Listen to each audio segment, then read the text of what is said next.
városról. Délre kanyargott egy út, fák közül kibukkant egy panorámaút.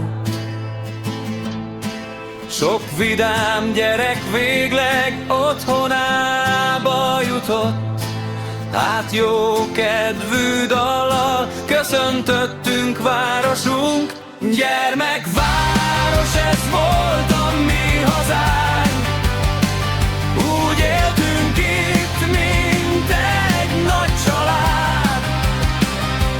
Tanultunk és szórakoztunk, ez volt a feladatunk, és közben készültünk, hogy várt a holnapunk.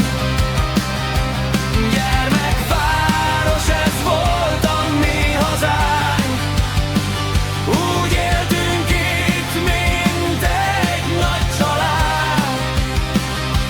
Tanultunk és szórakoztunk, ez volt a feladatunk, és közben készültünk, hogy vár a holnapunk.